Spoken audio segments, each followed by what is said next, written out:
प्रश्न 1। भारतीय अर्थव्यवस्था किस प्रकार की अर्थव्यवस्था है?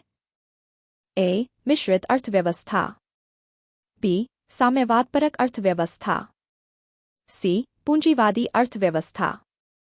डी. केंद्रीकृत अर्थव्यवस्था। सही उत्तर है ऑप्शन ए. मिश्रित अर्थव्यवस्था। प्रश्न 2। अर्थशास्त्र का जनक प्रवर्तक किसे कहा जाता है? A. Max Muller. B. Karl Marx. C. Adam Smith. D. Alfred Marshall. सही उत्तर है ऑप्शन सी. Adam Smith. प्रश्न 3। सार्वजनीन वयस्क मताधिकार दर्शाता है कि भारत एक ऐसा देश है जो है ए. धर्मनिरपेक्ष। बी. समाजवादी। सी. लोकतांत्रिक। डी. प्रभुत्व संपन्न। सही उत्तर है ऑप्शन सी. लोकतांत्रिक। प्रश्न 4। भारतीय संविधान में कितने मूल कर्तव्य हैं? ए. 11। बी. 9। सी. 12। डी. 8।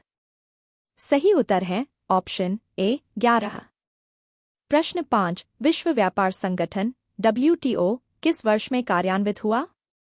ए. 1990 ईशून्य। बी. 1993 ईशून्य। सी. 1995 ईशून्य। डी. 1997 ईशून्य। सही उत्तर है ऑप्शन सी. 1995। प्रश्न 6। बुद्ध शब्द का अर्थ है? ए. एक विजेता। बी. एक विमोचक। सी. एक प्रबुद्ध व्यक्ति। डी. एक पर्यटक पथिक। सही उत्तर है ऑप्शन सी. एक प्रबुद्ध व्यक्ति। प्रश्न 7। वर्ष 1917 किसके लिए जाना जाता है? ए. ट्रैफेलगर का युद्ध। बी. वाटरलू का युद्ध। सी. प्रथम विश्व युद्ध की समाप्ति।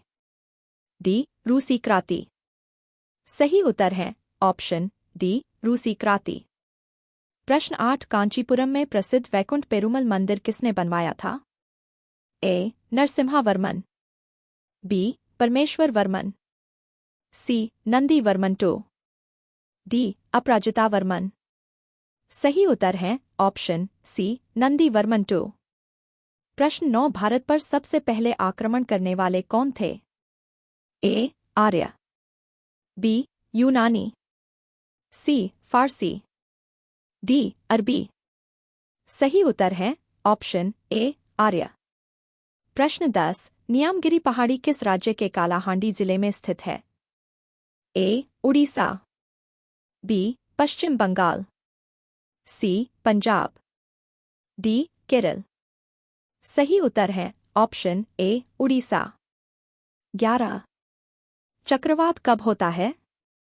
ए. जब चारों ओर निम्न दाब होता है।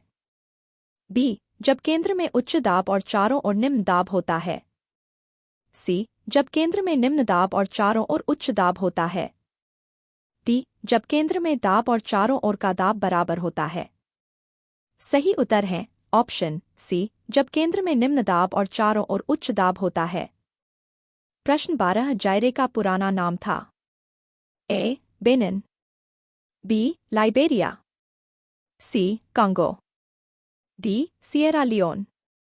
सही उत्तर है ऑप्शन सी. कांगो। प्रश्न 13। भारत में अलवण जल की सबसे बड़ी झील कौन सी है? ए. डल झील। बी. भीमताल झील। सी. बुलर झील। डी. नैनीताल झील। सही उत्तर है ऑप्शन सी. बुलर झील। प्रश्न 14। विश्व की सबसे लंबी नदी कौन सी है? ए. गंगा। बी. नील। सी. ब्रह्मपुत्र। डी. अमेज़न। सही उत्तर है ऑप्शन बी. नील। प्रश्न 15। बिजली के बल्ब का आविष्कार किसने किया था? A. Thomas More. B. Thomas Alva Edison. C. James Watt. D. इनमें से कोई नहीं। सही उत्तर है option B. Thomas Alva Edison. प्रश्न 16। प्राचीनतम भारतीय सभ्यता का नाम बताइए। ए. सिंधु घाटी सभ्यता। बी. मेसोपोटामियाई सभ्यता। सी. मिस्र की सभ्यता। डी. इनमें से कोई नहीं। सही उत्तर है ऑप्शन ए सिंधु घाटी सभ्यता। प्रश्न 17 ए सुटेबल बॉय है पुस्तक के लेखक कौन? ए विक्रम संत, बी अरुंधति रॉय, सी खुशवंत सिंह, डी इनमें से कोई नहीं।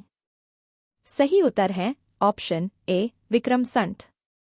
प्रश्न 18 प्रथम राजीव गांधी राष्ट्रीय सद्भावना पुरस्कार किसको प्राप्त हुआ था? A JRD. Tata, B Mother Teresa, C Morarji Desai, D इनमें से कोई नहीं। सही उत्तर है ऑप्शन बी मदर टेरेसा। प्रश्न 19 अंतर्राष्ट्रीय साहित्य दिवस प्रतिवर्ष निम्नलिखित में से किस दिन मनाया जाता है? ए 8 सितंबर, बी 18 मार्च, सी 28 मार्च, डी 18 सितंबर। सही उत्तर है ऑप्शन ए 8 सितंबर। प्रश्न 20 निम्नलिखित में से किस मुगल शासक को निर्माताओं भवन का राजकुमार कहा गया है? ए अकबर, बी जहांगीर, सी शाहजहां, डी बाबर। सही उत्तर है ऑप्शन सी शाहजहां। प्रश्न 21 अधिकांशतः प्राकृतिक प्रक्रिया द्वारा किसी वस्तु का उत्पादन किसका क्रियाकलाप है? ए तकनीकी क्षेत्र, बी प्राथमिक क्षेत्र, सी द्वितीय क्षेत्र, डी तृतीय क्षेत्र। सही उत्तर है ऑप्शन बी प्राथमिक क्षेत्र। प्रश्न 22 मांग का नियम किस पर आधारित है? ए उपभोक्ता की प्राथमिकता, बी निर्माता की प्राथमिकता, सी विक्रेता की प्राथमिकता, डी पूर्तिकार को प्राथमिकता। सही उत्तर है ऑप्शन ए उपभोक्ता की प्राथमिकता। प्रश्न 23 निम्न में से कौन सी जीएनपी की गणना की विधि नहीं है? ए अतिरिक्त मूल्य उपागम, बी आय उपागम, सी व्यय उपागम, डी बचत उपागम। सही उत्तर है ऑप्शन डी बचत उपागम। प्रश्न 24 राष्ट्रीय ऋण का एक भाग जो बाह्य ऋण के रूप में जाना जाता है क्या होता है? ए सरकार द्वारा विदेशी सरकारों को उधार दी गई राशि, बी देशवासियों द्वारा विदेशों से उधार ली गई राशि, सी देशवासियों द्वारा विदेशी सरकारों को उधार दो गई राशि, डी सरकार द्वारा विदेशों से उधार ली गई राशि। सही उत्तर है ऑप्शन डी सरकार द्वारा विदेशों से उधार ली गई राशि। प्रश्न 25 भारत के महान्यायवादी को कहां पर सुनवाई करने का अधिकार है? ए भारत का कोई भी विधि न्यायालय, बी उच्चतम न्यायालय, सी कोई भी उच्च न्यायालय, डी कोई भी सेशन न्यायालय। सही उत्तर है ऑप्शन ए भारत का कोई भी विधि न्यायालय।